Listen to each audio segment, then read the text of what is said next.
Hey, welcome to the Razzle Dazzle Show, a podcast where we talk about our favorite video games and all things pop culture with an emphasis on our favorites. We're your hosts, Jared, Mauro, and Chaz. I'm one of those two. I am also one of those three. And this is Delta Series episode number 43 for the month of September. If this is your first Delta Series episode, Delta Series is basically a series of episodes where every month we take the time to catch up with each other and you guys at home. And this is also the home of the Delta Quest, which is featured later in the episode, so please stay tuned. Be sure to let us know what you think of today's episode somewhere on the internet, and be sure to follow us on Instagram at Razzle Dazzle Show, on TikTok at Razzle_Dazzle_Show, and on X, formerly known as Twitter, at Raz_Das_pod. And with all that being said, it's Razzle Dazzle time!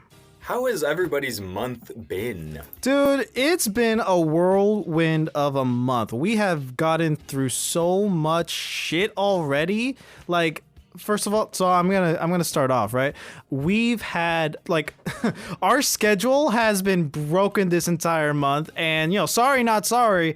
Normally we don't, double upload a week, but this month has just been chock full of, like, opportunities and amazing people that we just had to, right? So we started off with the maker of Bo, Path of Teal Lotus, Chris Stair, and also not too long after that, we had the composer for that game, Moy Camargo.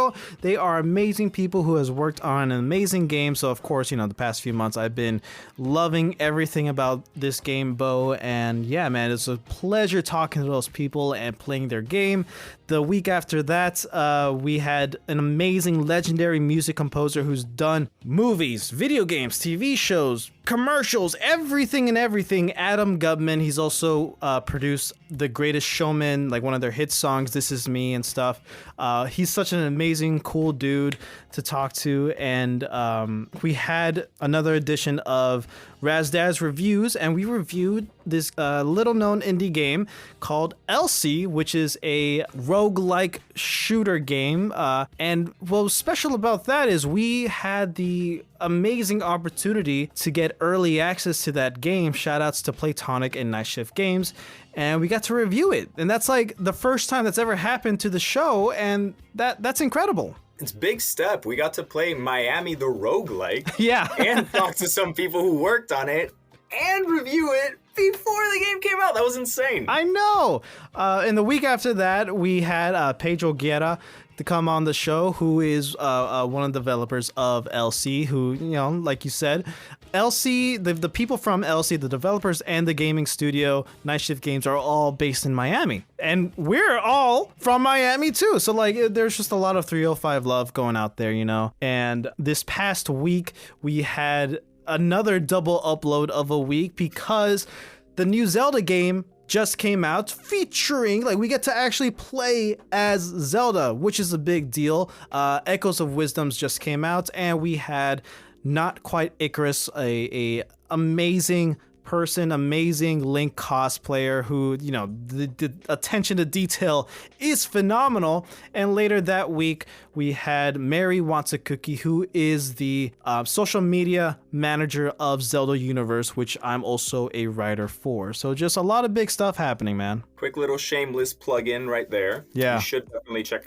some of Jared's articles out. I have a lot of fun reading them. Thank you. And he did not tell me to do this, but he does send his articles every now and again. And I've noticed that he stopped doing that. I miss them. Listen, man, the past few months has been blowing off. I've honestly just been busy to write more listicles, but I already have some draft up. I already have some in the works. So hopefully by the time this episode comes out, I have another one already out for the release of the new Zelda game. So that's what I'm planning on. That's what I'm cooking for. I mean, that's good, dude. Chaz, what have you been up to, dude? You've been pretty quiet in the chat. I want to apologize for that. I've been You don't have to. working and more work. My job, they are now requiring me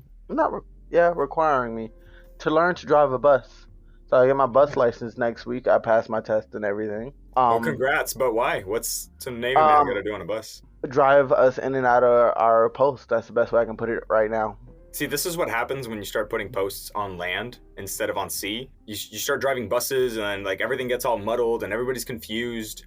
I know I would be. I'm not sure you want me to operate Operate a ship, a carrier, or a destroyer, or whatever. Some hydro machinery should be operated by the likes of Chaz. I feel like No, I you feel don't like I want would that. feel a lot safer if my coast was being patrolled by you.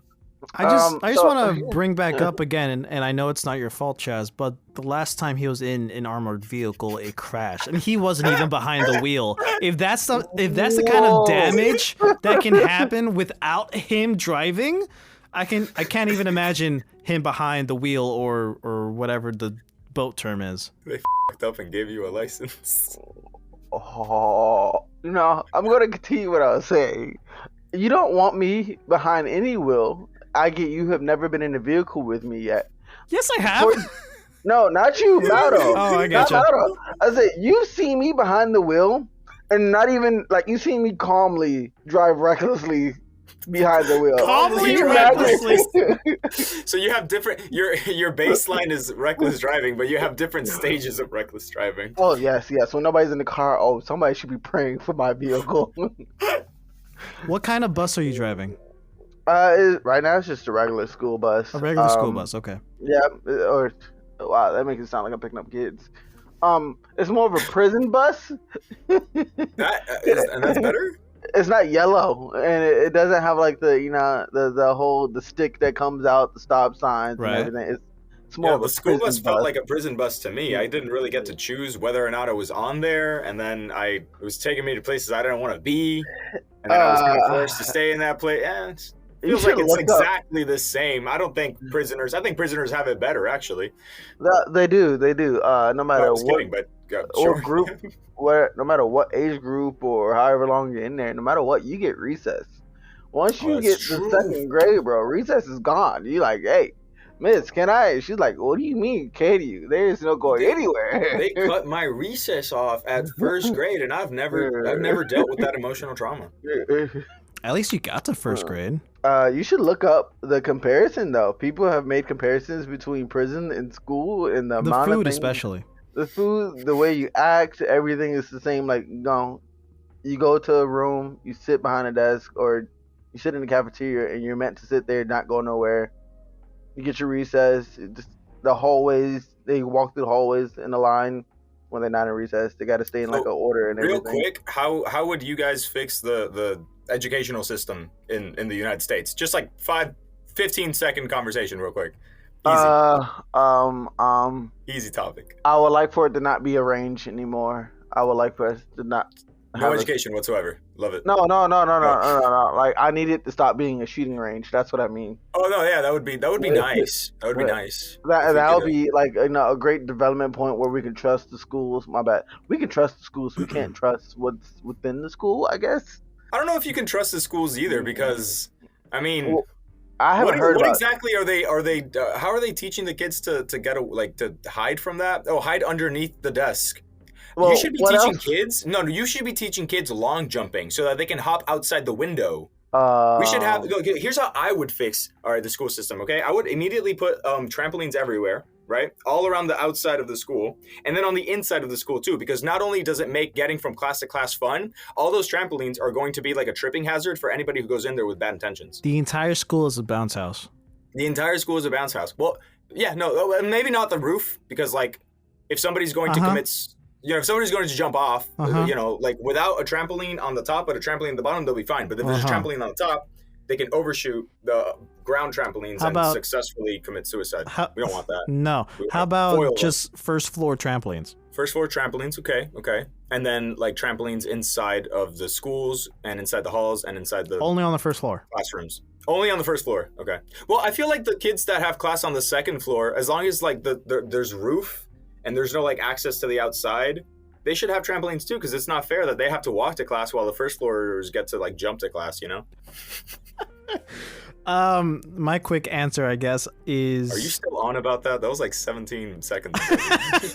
move on, I No, just... but I want to hear, how would you fix it? Let's actually give a shit about education. That would be a start, yes. Instead of just forcing kids to memorize things and then regurgitate that information, to actually teach them, that's crazy. I mean, get your politics out of. I say get your politics out of my video games, but also get your politics out of my school. You know what I mean? Just keep your politics. Period. Just keep them. Stop giving them away. Yeah, those are expensive, dude. Yeah, man. I have a question for you guys. Okay. Real quick. In regards of this whole school situation, right? Real quick. Have you guys ever seen an anime called Assassination Classroom? Yes. All right, I haven't seen it, but I know of it. All right, bet. I think that's the way our school system should be from now on. We should hire a professional assassin to teach children. And what are the stakes if they don't learn or if they don't pass the test, they die or something? No. What was this? Oh no, they had to kill him, right? Yes, they have to kill the teacher. Oh, that can't possibly go wrong. No, not at all. I think Chaz got it. Yeah. Satire. Satire. We should have a satire button in case people aren't intelligent enough to ascertain that maybe not all of the things that we say are actually our genuine, honest to God opinions. Here on this podcast about pop culture, I actually showed one of my friends this podcast because he asked me about it. He was like, "Oh, like this you one." This one, yes, this one. He kept asking me about because he saw that I posted on my story and stuff, and he asked me, and I'm like, "Oh yeah, like I'm in a podcast with some friends," and I showed him the link. And he checked it out, and he immediately checked out because he was like, "Oh no, it's about like video games. I thought it was something serious. I thought it was about like political commentary." Oh, so like like all these other podcasts that are just talk about nothing. Yeah, but everything. Yeah. Like he wanted an echo chamber podcast where we either all agree with each other for an hour or we just disagree for an hour, but we don't really get anywhere. Mm-hmm.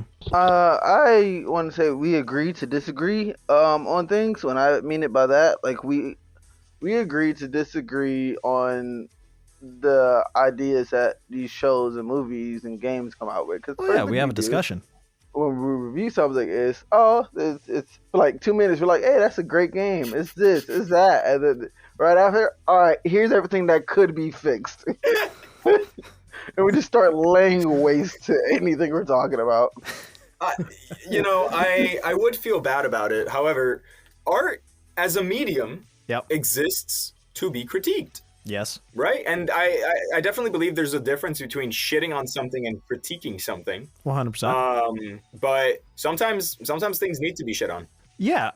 We're not, in terms of like other pop culture podcasts, like they tend to like focus on a lot of the drama aspect of whatever's coming out. Like, Star Wars Acolyte. Could we have capitalized on just like shitting on, it's so woke and it's terrible and it's bad for all these dumb, super nitpicky reasons? Sure, we could have. Have we brought up the Acolyte before? Yeah. I mean, I think I'm the only one who's actually seen it, and I'm just like, it's Star Wars. I'm not going to say it's not Star Wars. There are some things that I didn't care for, and there are some things that I thought were interesting, and therefore, it's my opinion. I'm not going to be like, so therefore we should all hate it and stick with that. Okay, listen to me, guys. No, it's just it's dumb, and there's no real conversation being had. And all these other brocasts and just just talking about like, so did you know that mayonnaise can also be used on your hair to like as a natural conditioner? What? No, I didn't know this. And did you also know that it suffocates lice? That's an actual fact. Oh, I actually didn't know that. Thank you, Brocast. Whatever, dude. Like, I don't know. I don't know. That's a whole nother thing. I wanted to talk about you want to talk about lice? Real quick? No. Oh, okay. Yes. Sure. No, let's talk about lice. No. At the Acolyte? Well, okay, so it got canceled. Yes, no season 2. No season 2 coming out. And I actually want to thank the Acolyte. Hold on. I watched 4 or 5 episodes. And did you? The first, I did. I actually did. I wanted to originally wait until the whole thing was out and then I'd watch the whole thing, but I saw like a really cool scene that I thought was nice. So I'm like, okay, let me give the show a try. So I watched the first 2 episodes and they were all right.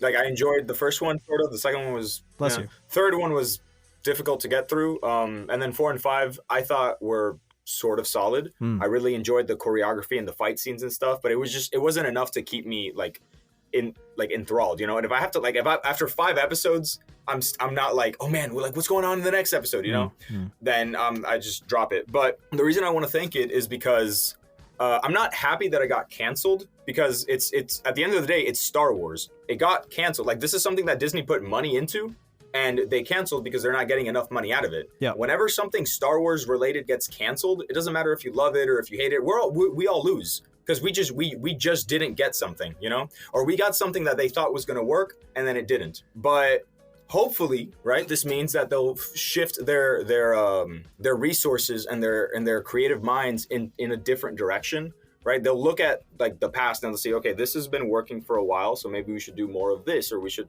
kind of focus on this area. And this new direction that we moved in didn't really work.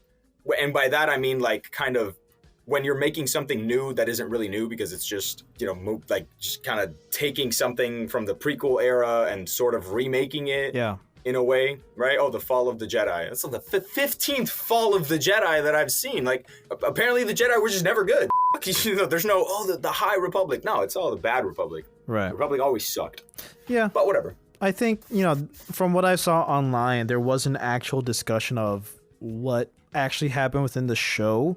There was just like the drama of everything from like the press stuff, like, you know, saying that the Acolyte is woke and all the stuff that the director was saying, you know, like, you know, R2 or C3PO is a lesbian or R2 is a lesbian or something. Like, none of that was in the show. Like, you know, you can talk about there is a space to talk about, you know, the kind of character that the people are who are making a show. Sure, that's fine, but that's a whole different space than just talking about, okay, let's actually talk about the show.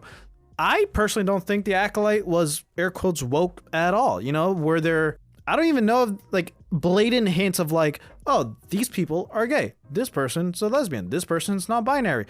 I don't care. You know, like I don't care in the sense of like, that's not what I'm looking for to see in Star Wars. I am watching Star Wars to find this new story, to watch a new story in this galaxy that I love. And if I like it, great. If I don't, I don't.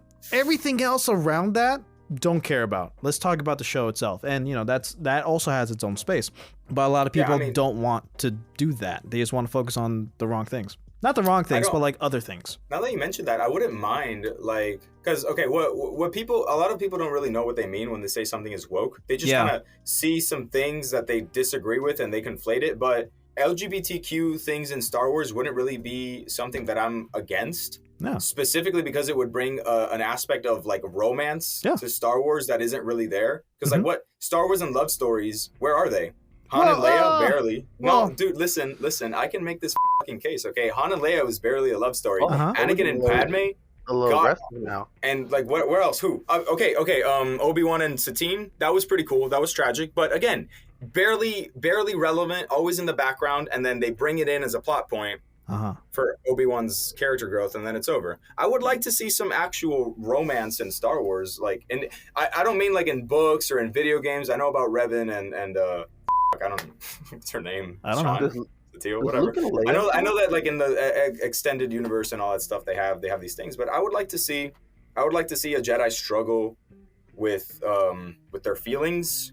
I would like to see a Jedi like question whether or not Jedi should actually like not be this dogmatic thing without it being the catalyst of them turning to the dark side, you know? Chaz, Luke and Leia are siblings. I know that. Okay. Okay, so yeah, they kissed. It doesn't count. No. I think it counts. It's not wrong. Nope. She kissed him. Let's just say, in my mind, she kissed him to make Han jealous because she was mad at Han in that very particular moment. That's it. They didn't know they were together. But when they did find out that they were together, it really wasn't that big of a deal. They were just kind of like, oh, well, looks like we're siblings. I guess they decided to write that in between movies. Yeah. To your point, Mauro, I see what you mean about like a specific story of a Jedi or a Force user coming to terms with these new feelings. The only argument that I would bring to that is like, you know, that's kind of the entire prequel of Star Wars with Anakin and Padme, but it wasn't forefront. I know the catalyst of why Anakin became Vader is because of his feelings for Padme and what he wanted to protect. But I understand that it's not like a big romance drama. Even then, the reason I don't like the Anakin and Padme one is because while yes, the dialogue was very weird and clunky and awkward. That's not like a big issue. Like he's a teenager. I don't care. Whatever. But it's mostly like Anakin in episode 2 actually has a really good point about the Jedi and love. He talks about how the Jedi are encouraged to show compassion and to care about all things. Like a Jedi should be encouraged to love. And I agree with that. Yes. I agree that the Jedi, the whole message of the prequel trilogy was that the Jedi had become very dogmatic. So suddenly for him to be like, yes, and there is a way to love and still be a Jedi, but then they don't obviously I know that he had to turn into Vader. But you can't form attachments. That's the big thing. You can't form attachments. But they didn't, they had the story there, right? It's like a Jedi who comes to terms with this and he's like, no, I can love and still be a Jedi. Or maybe I can be something more than a Jedi. But they didn't follow through with it. You know, they just kind of, they used it and then they just had him like go full into the attachment thing and become jealous and paranoid and whatever. Which is that was the tragedy. It's tragic, and I love that they were able to do that the main character of the movie ended up being the bad guy in such a tragic way. But you know, like a story of something different, different. I love Star Wars, but it doesn't have to be love. It just has to be different. That was what I was trying to get at. I wouldn't view like the next time I see an openly gay or openly LGBT character in Star Wars, if that person is just gay to be gay, then it's literally them doing their pandering stuff because Disney loves to pander. Sure. But if it's the catalyst for a romance plot, I would love that. I would absolutely love that. I think to give my 2 cents of the LGBTQ stuff in any form of media, you know, just if it's there in a natural way, great. Then there's no problem, you know, like I don't know. It's calling the Acolyte woke. I don't really see that. I don't think so. I don't think it's woke. Like if it's woke, then it's just like out there in your face all the time. The reason people are saying that is because the director was very in your face about the fact that she disliked a certain amount of fans, which again, the demographic that she's referring to is a very small portion of the Star Wars community, because almost every single fandom has these like hecklers, these racists, these actual like misogynists that don't want to see women on screen or whatever. But then she would just conflate any type of criticism that was levied towards the Acolyte. She would just conflate it to this whole like, no, you just hate that there are women. And I understand people that can't differentiate the artist from the art, and they're like, okay, she's woke, ergo the Acolyte is woke. Whatever. I think it's a failing argument. Yes, I agree. I thought the show was like C- tier at best. You know, it wasn't the best thing ever. No, and I mostly say that because it didn't keep me engaged. I agree, and the actual problems within the show just has to come with writing, because I thought it was actually going to be like a murder mystery show, like the first episode showcased it to be, but then we got the reveal of like, oh no, she has a twin. Oh, I thought this entire show we were going to figure out slowly that she has a twin. You know, I thought there's going to be this mystery of like, oh, where was she this whole time? She was gone. And then somebody else died. You know, just the first episode, I think, is perfect for that story, but they ended it with the reveal of, oh, she has a twin sister. I think if they would have kept that going, I think it would have been a great new addition to the Star Wars galaxy of a murder mystery, and we don't really get that all that often, and I was hoping for that. So, I don't know. That's my only thing. That's my big thing about it. Well, I mean, has everybody talked about what they've been up to this month? Chaz only talked about driving a bus, and I think we kind of cut him off. Does not bother me in the slightest. At all. So, I feel like cut off is a very aggressive word. You guys, how did this... That was a nice way. Retreat on to a different topic. Well, I want to know. Let's take a moment of silence so the audience can tell us what they've been up to. What have you guys been up to? Yeah, that's interesting. Not bad. All right, cool. All right, well, I think we're set.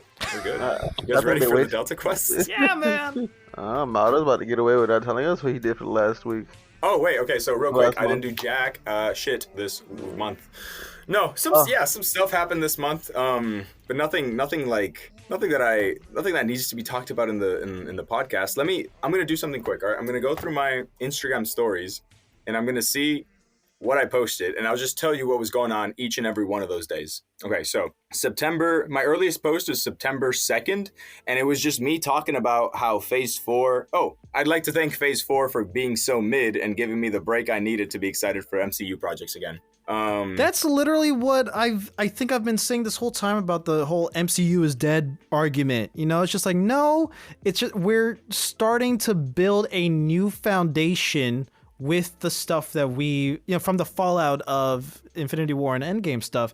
We're building this whole thing. It's gonna be slow, and then we're gonna get up to like the hype stuff that we're starting to get now. Deadpool and Wolverine, and that's true. All this other, like the Fantastic Four stuff. Like we're getting there. We're laying groundwork, and it takes time. Maybe it needed to be dead for a little while because hype project after hype project doesn't work. No, unfortunately, this is also the month that James Earl Jones passed away. Oh my God, yeah. Sorry for reminding you guys, but no, listen, that week, within the span of 2 days, 3 legendary voice actors, people passed away.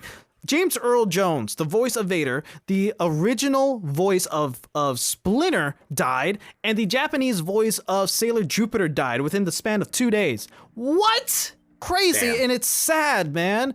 And yeah, I'm definitely gonna rewatch the original trilogy in honor for that. I'm gonna start Sailor Moon again soon. So I don't know if you guys are aware, but the have you guys seen the trailer for the new Lion King? Well, not the Lion King. It's the Mufasa preview. Yeah. Oh no.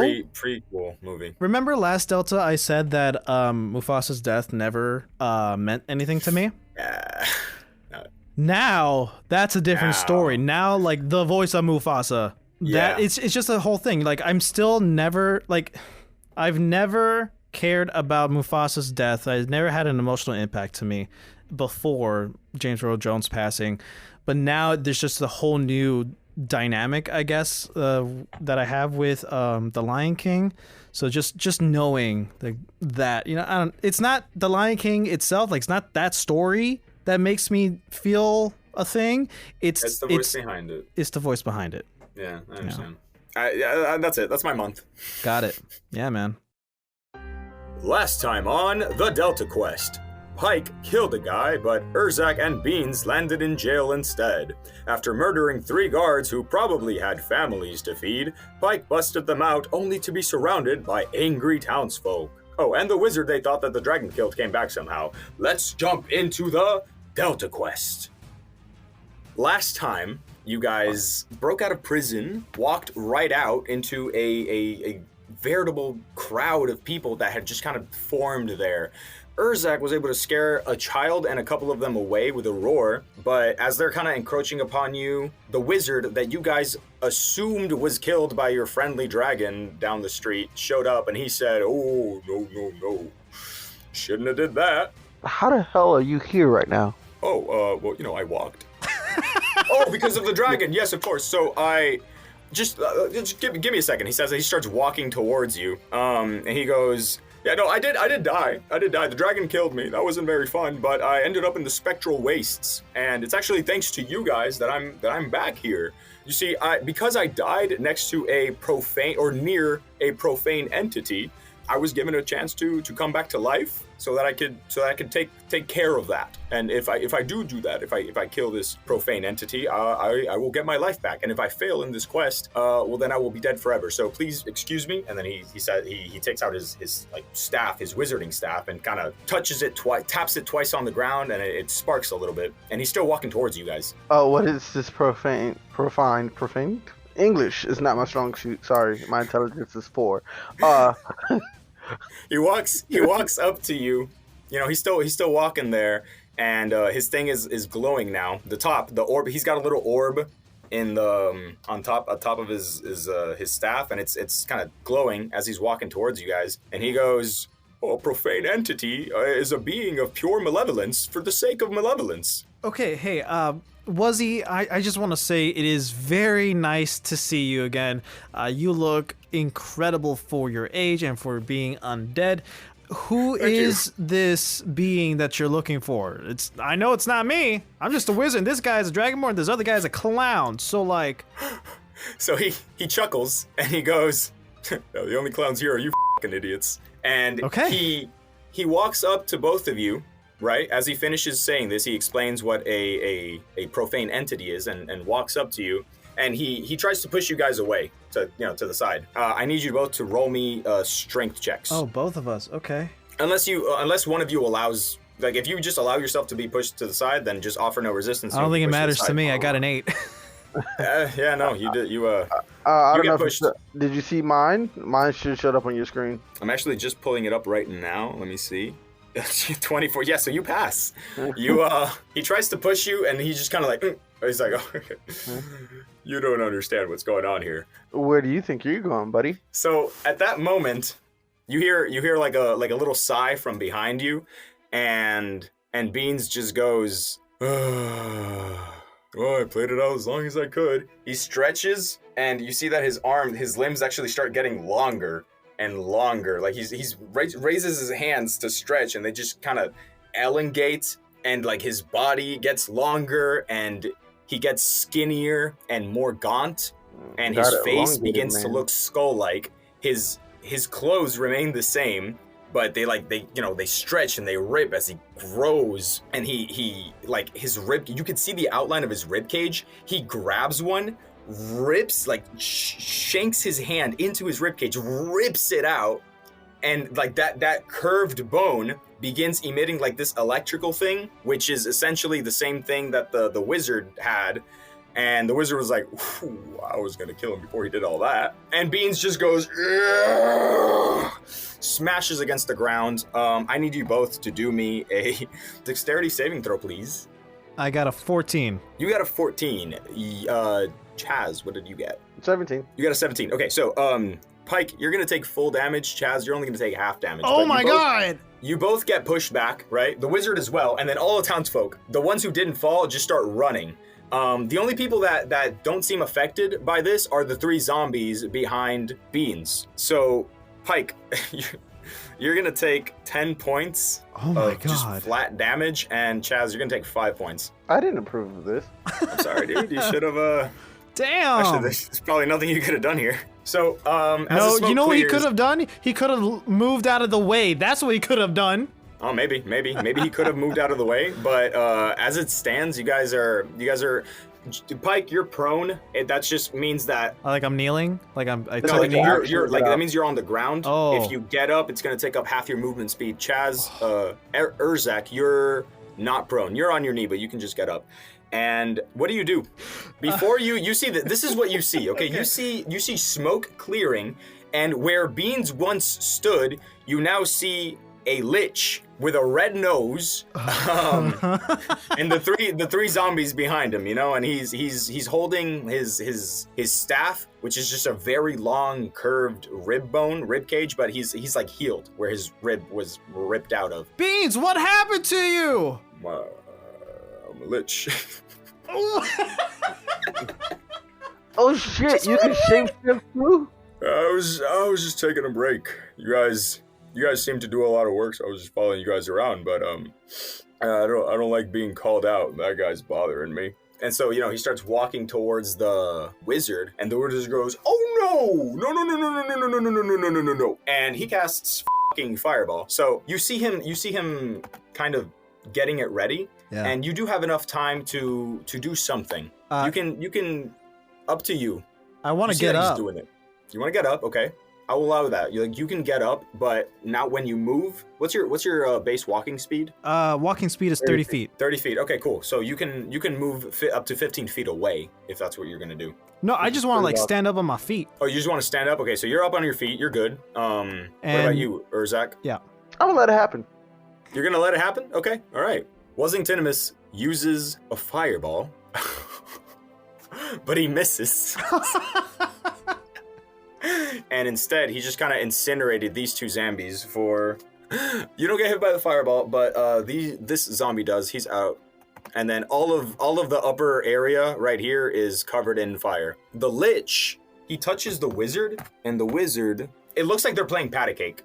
They're not, but like he touches the wizard. He attempts to touch him, but the wizard like raises his hand and stops him. And then every time he goes to like touch him, the wizard just kind of like stops him. It looks like they're playing patty cake. So... At this moment, like they're playing patty cake with the hands. The wizard is clearly like trying to get the lich to not touch him on his body. Yeah. And you see that his hands are infused with like this like glowing orb stuff. But he's like stepping back. The lich is stepping forward, and he's doing his best to touch him. What are you guys doing at this point? Jesus, I'm so astonished. Like I really don't know how to think right now. I want to try to talk to Beans and find out what's going on, but I'm trying to think of like what to say. Beans, can you what is going on here? Why does he want to kill you, and why did you turn into a lich? So Beans, in the order in which you ask, he answers while playing patty cake. So essentially you just kind of hear, he wants to kill me because I'm a lich. And I turn into a lich because I'm a lich. I freaking can't with this guy, dude.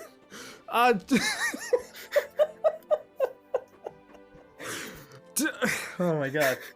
I really can't. Chaz, take over real quick.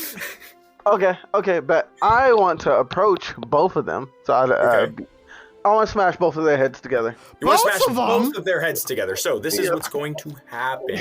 I want you... What? How are you doing this? I'm simply gonna, I'm gonna walk up. You're just gonna grab him and bonk him. That's what you're trying to do? I'm very upset at the moment. Fair. So yes, in a way, but I want to be a little bit more dramatic, right? And you've seen Dragon Ball, right? You've seen when they power up, when they walk, like a compressed air just leaves from under their feet and there's just smoke.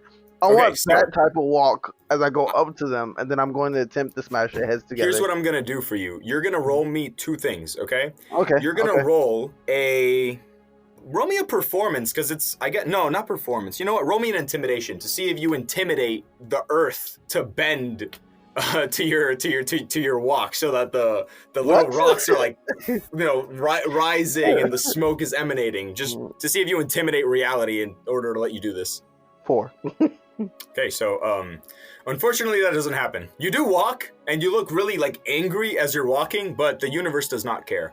Now I need you to roll me a strength check, but roll it twice, because you have advantage, because neither of them are expecting you to do this. Like, even if they are expecting you to attack, it probably isn't to like grab both their heads and just make their foreheads kiss, 5 and 11. That is crazy. That is honestly crazy. You don't hit, you don't get, you try, you walk up to them, you're very angry, you're very mad, and you try to grab both their heads and bonk them, and immediately, does a 10 hit you? What's your AC? What's your armor class? 19. Okay, what? What? Why is your armor class 19? I don't know. What armor are you wearing? Let me go check. Hold on, pause. Go into your inventory and tell me what armor you have equipped. Apparently, I'm wearing scale mail armor at +3, medium armor. You said you have 19? Yeah, hold on. So your average AC is 16. Okay, that's not crazy. It's the +3 that... All right. Okay, sorry. So never mind. That doesn't hit you. So he, roll me a wisdom saving throw. 14. The fireball misses you, right? You see, like, as you try to attack them, they take a break from patty cake for a second and they both look at you. And in that instance, Wuzzy raises his hand and sends a fireball your way, but it just kind of like goes right past your ear or your dragon hole, and nothing happens. But then the lich just stares at you and he hits you with this frightening gaze. Since you failed the wisdom saving throw, you are frightened for 1 minute. Wow. You can repeat the saving throw at the end of each turn, and if you beat 18, then you're out of it, but until then you're frightened. So you can only run away, and you can only run away from the lich. So you don't have to move, but if you do move, you have to move away from him. Okay, I will not move. And because of this, I need you both to roll initiative. Oh my god! Oh. I got an 8. Ouch! Oh my god. Okay, all right, let me write this down. So you got an 8. So scared. Oh, you're fine. You'll probably be fine. I hate this. I was gonna do something after Chaz's thing. Hey man, maybe you could still do it. Once it's your turn, you can talk, you can ask, you can do whatever you must do. 13. 13. Okay, so you are right after Wuzzy. So this is what happens. Wuzingtinomus turns to you and he goes, "Child, stay out of this." And since he sees that you're already frightened, he just kind of like shoves you. You can still defend yourself. Just roll me a dexterity. No, you know what? Roll me an acrobatics. 14. 14. Okay, so you pass. He tries to shove you to the side, but you're not even worried about him. You're not even looking at him. You're staring at the lich and you're frightened, and you on instinct just take a couple steps back. Okay, next up it's Ezra. It's your turn. So you can attack the wizard if you want. You can't go anywhere. Like, you can't move towards the lich, though. You can't attack the lich. You can't move towards him. But you can attack the zombies. You can attack Wuz, or you could try to do something else. I want to have a quick dialogue with the lich. Okay. You can you talk to the lich when you're frightened? That's a good question. Hold on. Let me see what frightened does real quick. Ability checks and attacks affected. Can approach. A frightened creature has a disadvantage on ability checks and attack rolls while the source of its fear is within line of sight. A creature can't willingly move closer to the source of its fear. Okay, it doesn't say you can't talk to it, so go ahead and talk to it. But just know that you're afraid of it for a minute. Well, I'm just going to look at him. Whatever frightening face I may have. Don't know why I'm frightened. It's just a lich. You don't know why you're frightened. Suddenly, you feel this sense of dread. You feel this sense of malignant intention coming from this lich. You feel like this lich knows something that you don't, and if you don't play your cards right, your biggest fears will come true. And it's not like killing you, it's whatever Urzak is most afraid of in this world. Oh, that's surprising. So when I made him, it was nothing. So I guess. So sure, whatever. Suddenly he doesn't know what he's afraid of. He's never experienced this in his life. He has never experienced like this type of fear in his life. And that's what frightens him. It frightens him that if he tries to take a step towards the lich, he can't, and that's what scares him. But I would look at the lich and be like, "Where's Beans?" He goes, "On Beans." I disapprove. You are a lich. Where's the Beans we've always known? He honks his. He still has his little clown nose. And he goes, "Don't give me the BS." Just you wait. And I'm gonna look away from him. Look at Wuzingtinomus. Every turn in D&D is 6 seconds. 6 seconds. Yep. Right. So I thought that'd be my turn then. We had a dialogue. That's fine. That's fine. We gotta count all these turns. Once a minute has elapsed, essentially. So that's 10 turns. Once 10 turns have elapsed, you are no longer frightened, and you can do as you please. However, that's your turn. Wisdom saving throw again? Oh, that's right. Yeah. Doing a wisdom saving throw. I forgot about that. I'm okay. If you get an 18, you're good. Oh, that's crazy. Wow! Wow! Okay, so you're good. You're no longer frightened. You look at the lich after he honks his nose twice, and you're just kind of like, wait, this motherfucker? No, but you can't. But that's the end of your turn, so you can't. Actually, because you can't take any more actions. But because you still have movement speed, you can move closer if you want. So yeah, go ahead. I move closer. Yeah, you take another step. He honks his nose a couple times, and you're just kind of like, oh, this bitch ain't scary, and you just take another step forward. Yep. However, that's the end of your turn. Pike, you're up. Okay, I want to draw my short bow, and I want to aim it towards Wuz. Okay. And I'm just gonna, in terms of like what I say, I just want to be like, hey man, nobody messes with my team. You started this, take this, or something. Okay. So he's like, whoa! If you guys want to be friends with the biggest, most evil creature in the current area, that's fine. Don't worry. Like I'm not judging you. I'm just saying that I was killed by a dragon that you guys told me to go deal with. All right. And I wasn't even gonna be in the area if you guys hadn't been killing my homunculi. So I had to show up, talk to that dragon. Words got a little messy. I'll admit, he said some stuff, I said some stuff, and I ended up dead. What do you want from me? It's a fucking dragon, okay? But I was given a second chance. And I was told that if I kill this guy, all right, not only is there going to be like a net positive in the world because he's literally a lich, as they're playing patty cake and he's like honking his nose, but then I get to live, all right? And I like you guys, but I don't like you that much. So bring it on. Okay, Beans, give me one good reason why I shouldn't aim this arrow towards you. I don't know. I'll kill you, probably. Very painfully. Probably kill your family, too. Goddamn. But we've known each other for so long. I thought we were friends. Yeah, we're friends the way, like, I developed an attachment to you guys the same way that you develop an attachment to that weird-looking rock that you pass by every day on your way to work. But if that rock were to suddenly not be there, you would kind of shrug it off and find a different rock. Ouch, man. Okay, well, I'm sorry, but I really thought we were friends. I thought we were cool. But if this is how it's gonna be, take this arrow with love. Ooh. And then I shoot the arrow at him. At Beans? At Beans. Oh! Okay, so roll me the attack. Okay. It's 20. Oh yeah, you so hit. So do the damage. 10. All right. So this is a specific type of lich. I'm not gonna do all the work needed to see like what does and doesn't do lich. This is a Beans lich. So let's just say that your regular arrow pierces him and it does 10 points of damage, and he feels it in his side, and he's like, I don't like that rock anymore. So what else? You still have a bonus action. I do. Make use of everything. Okay, I want to do. Oh, what is it? What's it called? I want to Misty Step and pop up to where the zombies are to then attack them and get them out of the way. Okay, so. But we can take one at a time. No, that makes sense. So go ahead and Misty Step. Okay, and then that'll be the end of your turn for now. And next up is the Lich. So he was looking straight at you, and he was very angry at you, or about as angry as he could be. But then you Misty stepped away, and now the object of his affection is Urzak, who is right next to him. And now they're staring at each other. He's no longer playing patty cake with the wizard. Urzak, you and the Lich are staring each other down, almost about to kiss even. You know, who knows? Who knows what'll happen? But do you wanna say anything before he does something? For copyright reasons, and I really wanted to do this because why not? Not copyright reasons, because I love the scene alone. I'm going to look at him and be like, afraid of you?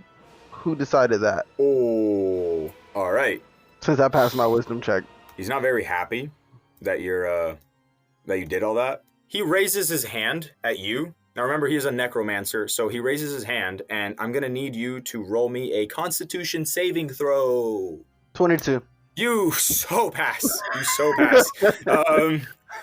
It doesn't do anything. You see that he raises his hand. He looks very malicious. You get this very bad sense of foreboding, of evil. Like, this is not something that you're going to come out of alive. And then it just kind of flickers, and he looks at you. He's like, huh?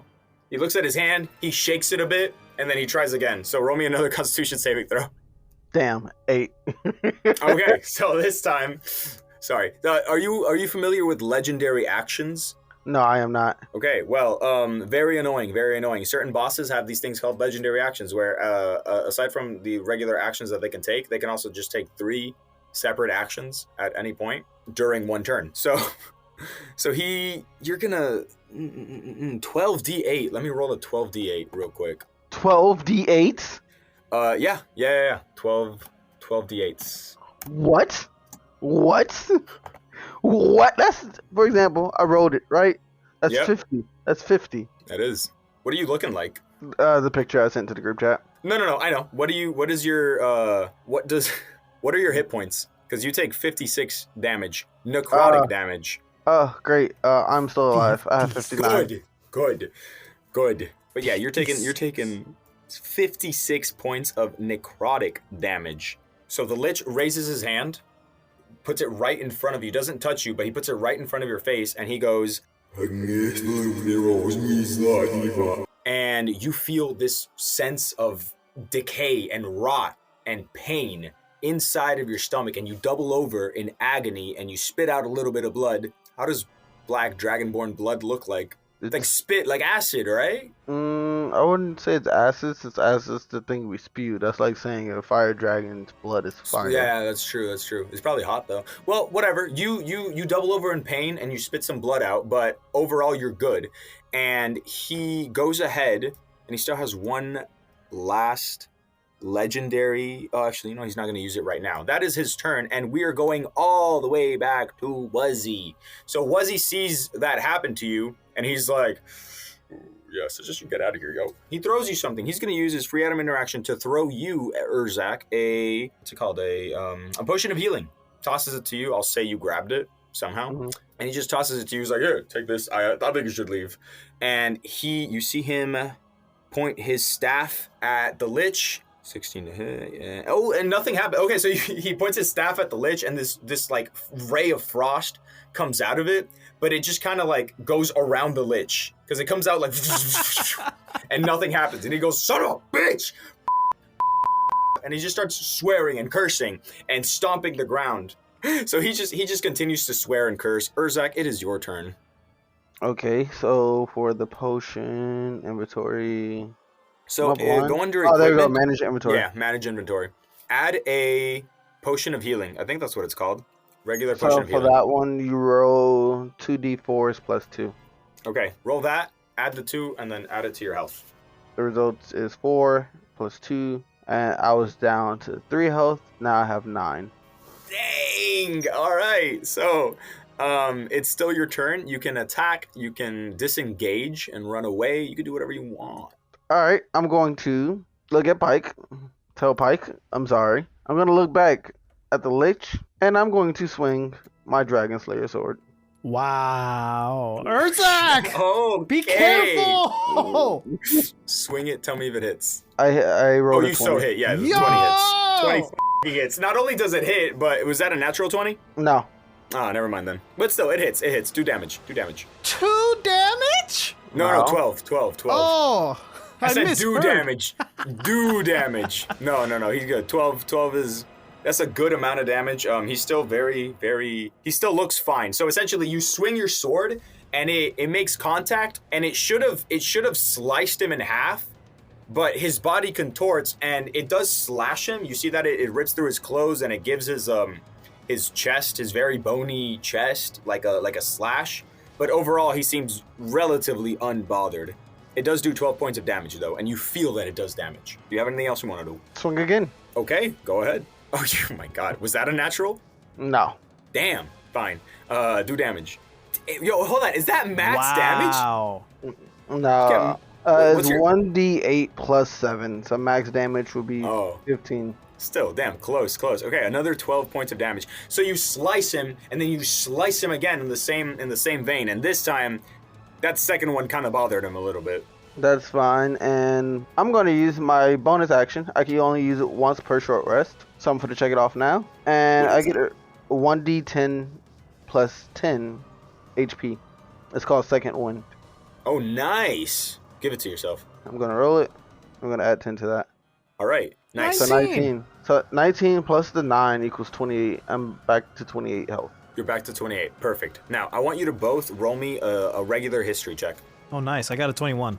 I rolled a 1, so automatic. Urzak doesn't know anything. However, Pike, through your travels, you have learned certain things about certain creatures. You have read things, you've listened to stories, and you know that normally a lich is a creature that couldn't really be hurt by bludgeoning, piercing, slashing from like non-magical attacks. So there's definitely something different about this lich. He might not be a full lich. He might not even be a lich. But there is something about him that makes you think that maybe you could kill him. Maybe. What is the lich hit points at the moment? You have not told us that. I can't tell you, but he's looking all right. Like, he's not looking up. Wait, we're not allowed to know his hit points? I can't tell you what his hit points are. I mean, I could, but I'm not going to. So. Wow, DM, that's kind of rude. Got me swinging. I mean, would you know? Would you know what how much more it would take? You know that if you cut his head off, he's probably gonna die. So maybe try to cut his head off. I'm just saying. Right now, his health can be 300. I'm going to swing again if you let me live another turn. It's. I'm gonna tell you, it's not that high, but it's definitely high. It's higher than yours. So. Oh, everybody's health is higher than mine, including the zombies over there. I don't know, dude. One of them, you look at the zombies and you see that the second one, the one that's nearest to the jailhouse, his hair caught fire, and then it's like getting on his clothes. He doesn't really seem to mind too much, but you know, now he's on fire too. So he takes 1 damage per turn. If you want to save him, you can, but he's taking damage. And that was your turn, right? Yep.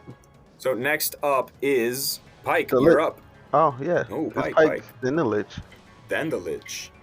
So the history just reminded me, like, liches can't take, or they can't necessarily be killed by physical attacks, but they're more subjective to magical attacks. That's the gist? That's true. Okay. That's the gist of it, yeah.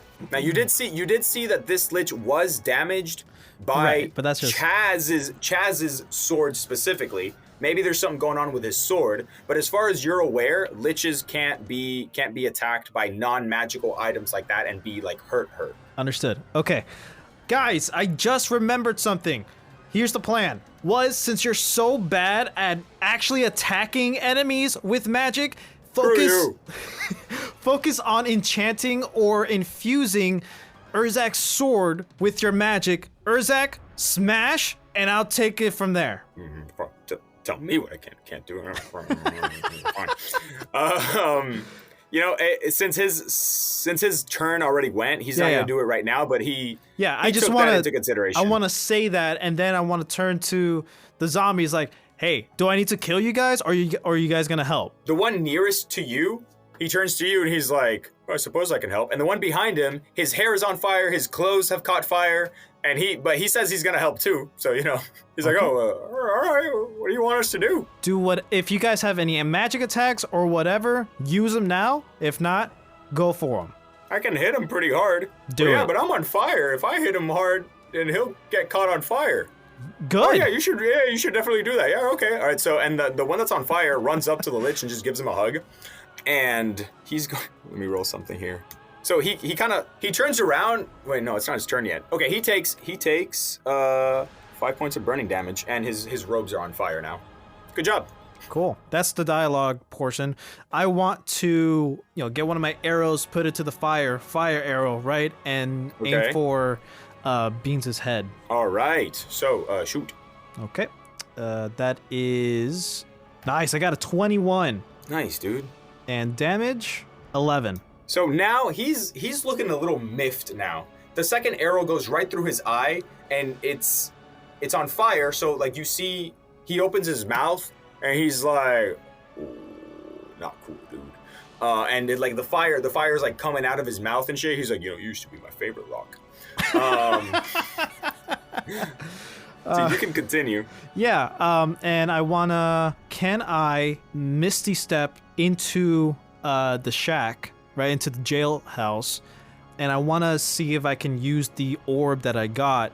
Since I noticed in the last episode, since I noticed that it picks up other people's thoughts. I want to see if I can know what Beans is thinking, or else if there's a range or something. But I want to like hide into safety in the shack, and try to use the orb. Okay.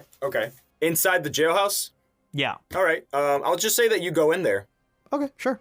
Yeah, just go in there and you're going to try to... Okay, how do you try to use the orb? You have it in your possession. It's not in your hand right now. It's like somewhere. So what do you do with it? It's like my backpack. I pull it out of my backpack and I just hold it and I guess I pointed towards the direction of Beans and hope for the best. All right, so you pointed in the direction of Beans and there's jumblement. You sort of hear, because of how close they are, you sort of hear Urzak's internal monologue a little bit, but you can't make out what he's saying. You hear the homunculus doing some stuff, and you can't make out what he's saying. You hear a voice that you believe to be the wizard's, but it's like encrypted. Okay. And then you hear, louder than all of them, drowning the other one out, the Lich's voice, and he's saying, I'm probably going to kill the pike first, and I'm going to kill the dragon thing, and this wizard guy, he probably has family. There's a lot of town. I think I could, this town could be my whole day. Go ahead and kill all the... I saw a child over there the other day. He looked at me weird. I'm going to kill him first. Go on. I should kill his parents and make him watch. And it's just going on like that. Like, just an unending cycle of talking about who he's going to kill, how he's going to do it, whatever. In a very monotone, like, average, nonchalant way. It's great to know that he's going to aggro me first, even though he has two people right in front of him. Okay. You know that he's you're the latest one. You're the one who's caused the latest amount of damage. Got it. So as far as you know, that's probably why he wants you. I guess that's my turn. All right, that's your turn. So next up is the Lich. And he's going to turn around, ignoring the wizard that keeps missing him.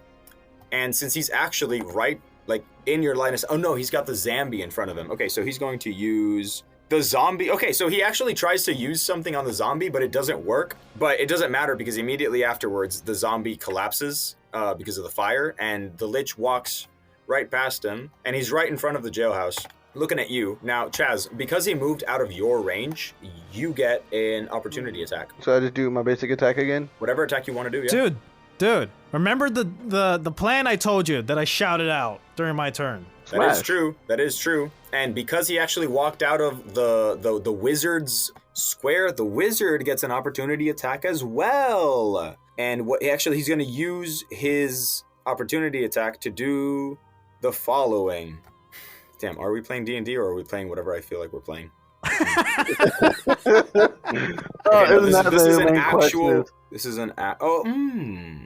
don't know what to do. I want to play D&D, but I also want to do some other cool things. You make the rules, man. You're the dungeon master. Okay, so let's call this. This isn't Razzle Dazzle D&D. This is the Delta Quest. This is the Delta Quest. That's true.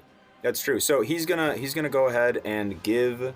Okay, so you're going to the wizard man. He uses his attack to instead of like attack the Lich, he turns to Urzak and he points at you and he shoots this like green laser directly at you, and it touches your sword, and your sword gets imbued, and he's like, there, you got acid damage, bitch. So now you can go ahead and attack. Whatever your attack is, you're gonna roll. Wow, this is a lot. You're gonna roll 6d8 as well. And add that type of damage to your attack. Now, because it's a Lich, it's gonna work a little differently, but you do that. Ooh. What I was going to do is I do have one magical sword on my back that I never used. But since the wizard was nice enough to just enchant my regular weapon. You now have 2 magical weapons and you have 2 weapon fighting styles. Just saying. Yeah, I'll just keep that 19 since he made my weapon magical. Let's say it happened at the same time. Just as you were swinging. Like mid-swing? Just as you were swinging, he was like, phew, acid style, bitch. Sick. And you get the 19, you hit. What's the damage? Pity is 8. Still, something better than nothing. He felt that one, and you roll me. Actually, I'll roll it for you. 68. Oh boy. I said I can do it. I have it here. Okay, go ahead. Roll me your 68. There it is. Wow. 30 points of acid damage. 30. So that one, he felt that. He felt that so hard.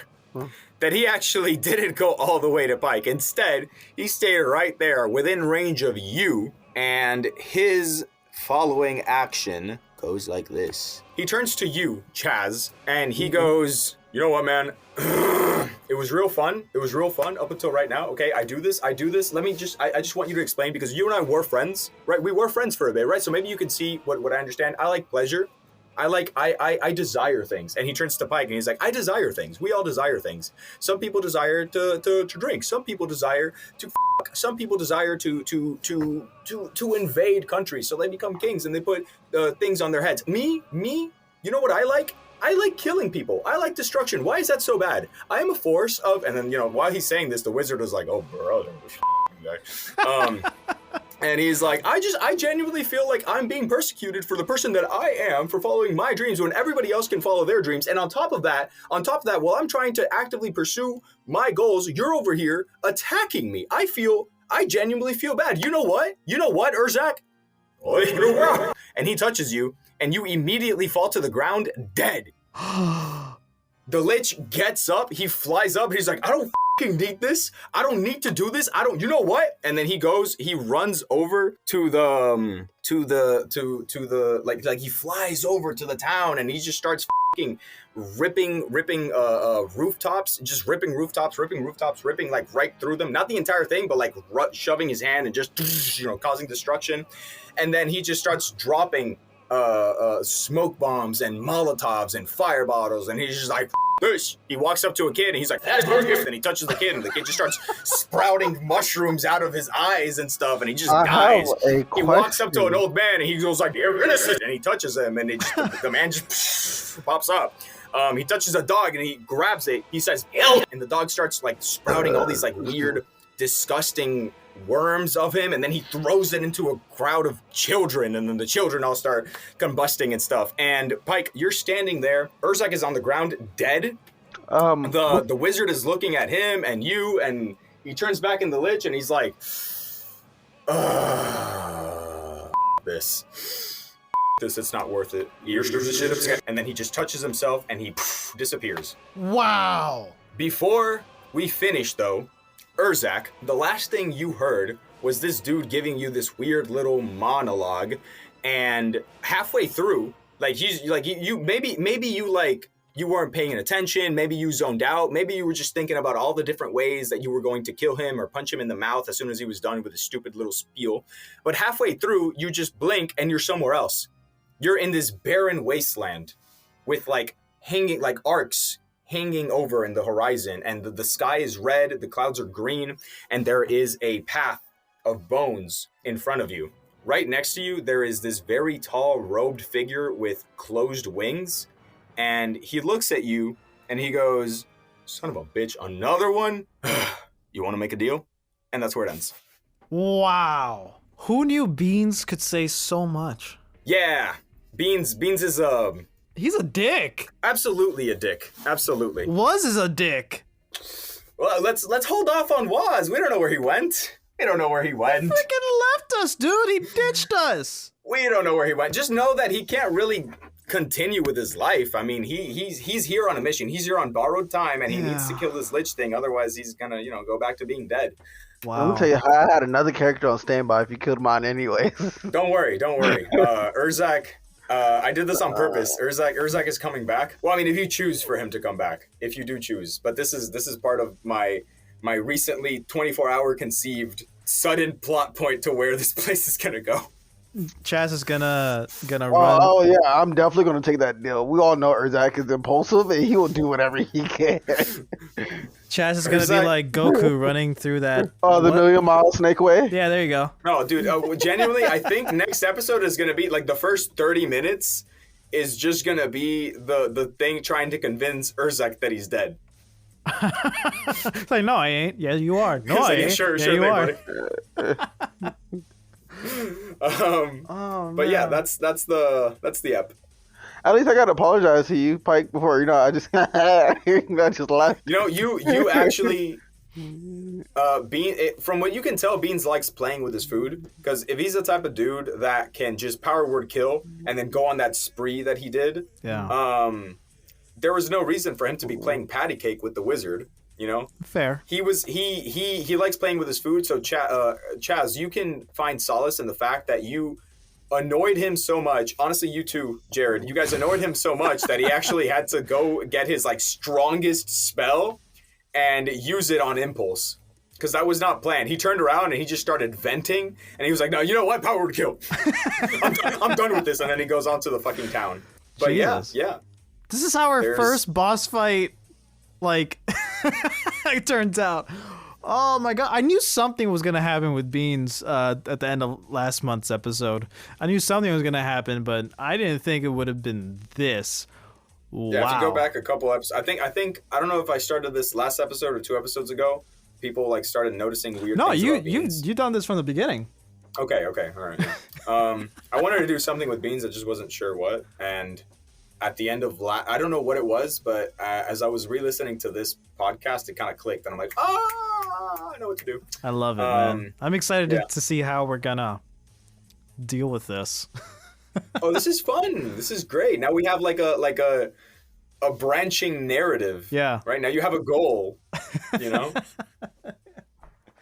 All right. It's about to turn into a Soulsborne game. Yeah. Right. Anything else before we sign off? Well, I mean, I don't have anything else to say. Chaz, Jared, do you guys have something to say? Can I please get Beans? Oh, my bad. The lick HP. How close were we? Okay, well, yeah. Fight over. You guys had him down to 58. He started off with 135. Okay. That's pretty good. So that was really good, yeah. That's pretty good. That was really good. Yeah, so second phase time now. Honestly, yeah, pretty much. No, I think that was third act, because you guys had him down by half. Yeah. Over half. So yeah, it's pretty good. I feel good about that. I feel good. Yeah. I think you should. You got him a little over half. This would have been his awakening thing. In the boss fight, after you get him to a certain point, he's just kind of fuck this, right? That was him. That was what you guys got him at. So you should be proud. Congratulations. Urzak, sorry you died. You were just the closest one, and it had to happen for the plot. Oh, that does not bother me at all. If Pike hadn't Misty stepped, it probably would have been him. That's actually why he was walking towards Pike. But Urzak, thank Urzak, he saved you. Thanks, buddy. Of course.